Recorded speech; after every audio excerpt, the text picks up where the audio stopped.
Inglourious Basterds, you have a lot of great characters in it. Brad Pitt, one of my favorites, Christoph Waltz. Christoph Waltz, playing Colonel Hans Landa, the Jew hunter. Just, I mean, oh man, killed that first, and it goes back to Quentin Tarantino.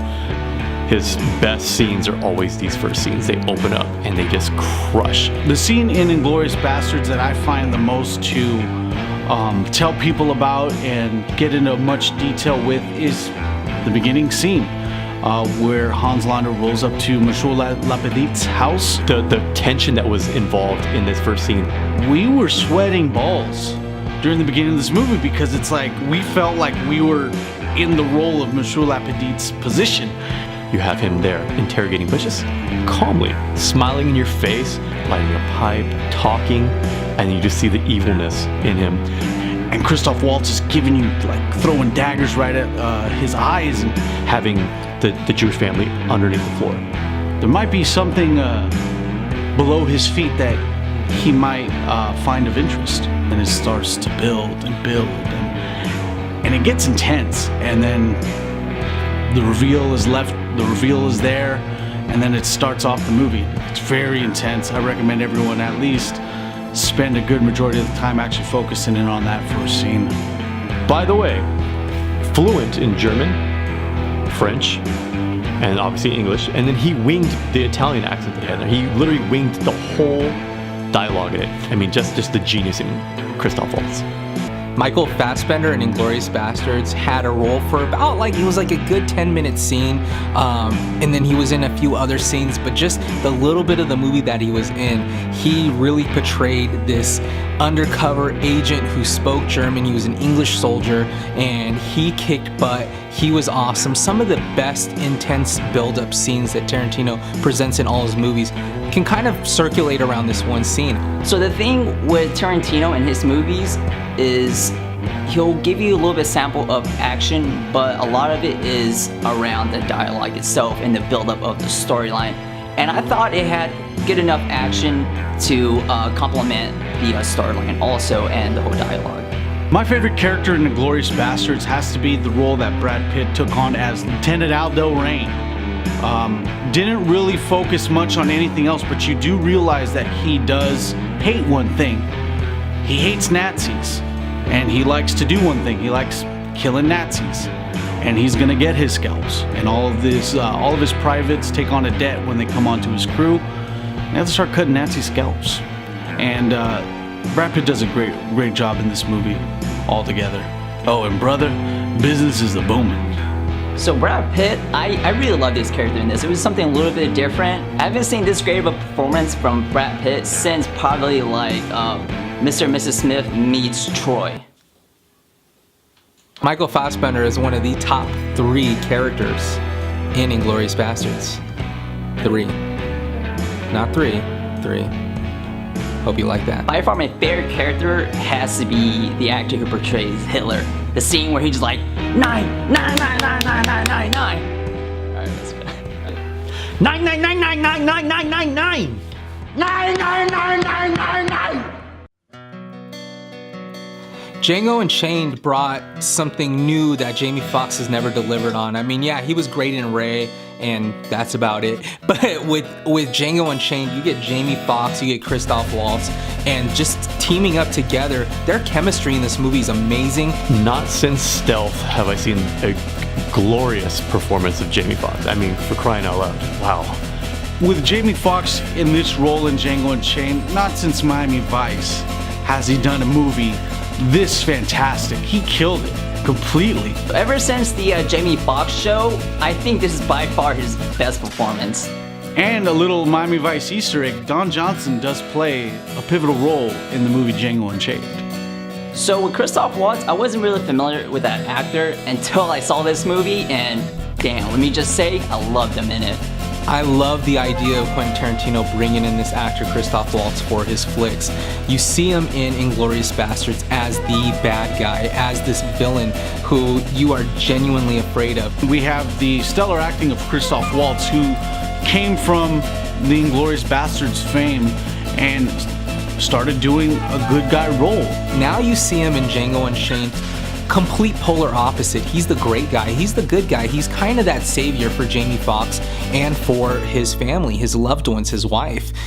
Christoph Waltz delivers on a performance that I've never seen him do before. He portrays this character to the T, and it just kind of gets you wrapped around. He's this guy you want to root for. He's the Christoph Waltz you've been waiting for. There's a scene where he ends up killing someone that's not important to the movie, but he then proposes to everyone within the sound of the gunshot that everything's fine, and he takes care of the dialogue to make it seem sensible that he's able to get away with murder, essentially, but with the proper documentation. Leo DiCaprio, I mean, he's one of those underrated characters in the movie. You see everybody else there, you know he's in it, but he comes in later in the flick. When you see him, you start to despise him right away. The opening scene you despise when you see him. Love him though. I mean, he's a lovable character for the worst ways. Leonardo DiCaprio, one of the best performances ever is when he slams his hand on that table. It's just amazing. If you haven't seen that scene, just the frustration, the anger, his character deep dives into his own persona. It's beautiful. So the scene where Leo slams his hand and it starts bleeding, fun fact, all that actually happened. His hand was ripped open and bleeding, and he continued the scene, and he stayed in character the whole time while his hand just gushing with blood everywhere. Yeah, that was pretty amazing. Props to Leonardo DiCaprio in this movie. He should have got a Best Supporting nomination, or even perhaps the award itself. He did a good job as Calvin Candy. Django Unchained it has some of the best comedy sprinkled in this movie. You have Sam Jackson's performance. Sam Jackson just being this bitter old black man who's kind of racist. I mean, that's something that I love seeing immediately. Sam Jackson playing this old slave butler guy, the house butler, just racist as all get out, just bitter. He commits to the project, he commits to that role. I love it. Sam Jackson, you did awesome in that flick. I loved it so much. Sam Jackson, I mean, he was great. He was great playing the Uncle Tom, as you would say, in that field. The Uncle Tom, he was the guy that they despised. He was the head man of the slaves, and you cannot bypass him. You had to go through him, which kind of it put a new spin on what you see in slavery. And it was good to see him play that character. He played it well. Strong, just kicked ass, and you hated him, but you loved him at the same time. I gotta say, Jamie's Django blew me away. So with the Hateful Eight, you're getting these different characters. Some you kind of figure out right away. They explain them within the first few minutes of this movie.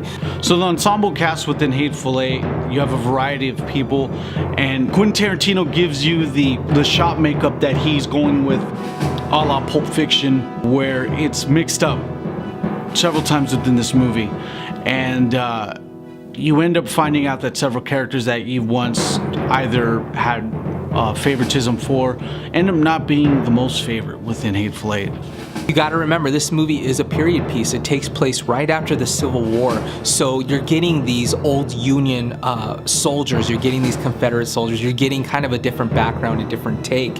And the way Tarantino brings these characters to life is amazing, because it's so natural, and he slowly implements each one throughout the movie. So it's not rushed, it's not where you feel confused. He really explains it without making you feel stupid.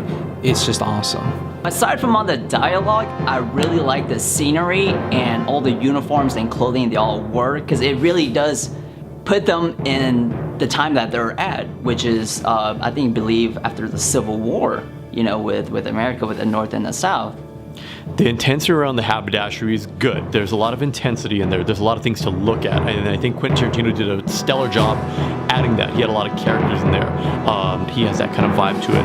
And I think Tim Roth has a lot of things for you to look at, a lot of scenes in there. The Hateful Eight is one of those movies that you gotta watch the second time. And truth be told, it's better when you watch the second time. There's things that you capture that you didn't see when you first saw the movie that kind of give you an idea of what this whodunit movie, because that's what it is. It's a whodunit type of movie. I mean, shooting somebody through a candy jar. I mean, fuck, that's awesome. It's great. And he has a lot of things that you're just like, what is this? What am I watching right now? In a scene where it's like, you're seeing everything play out, like, what's gonna happen? And then when it happens, you're like, what the hell did I just see?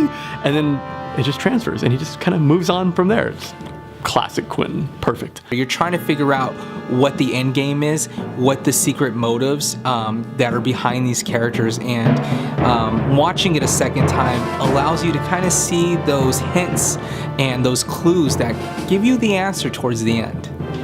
Kurt Russell's performance was only outshined by his mustache in this movie, The Hateful Eight. That thing wrapped around a couple things. But nonetheless, Kurt Russell still blows it out of the water every single time. There's one thing that I can depend on Kurt Russell for, and that's a good performance. And he's well-versed in Westerns. He's well-versed in movies that focus on old-timey period pieces. Channing Tatum, he portrayed a different character. I mean, let's just say he stepped it up from his previous roles. If I were to choose who would win in a battle between Kurt Russell's mustache in Tombstone or Kurt Russell's mustache in The Hateful Eight, I would have to go for the well-versed, more aged mustache of Kurt Russell's mustache in The Hateful Eight. The hangman will watch you hang.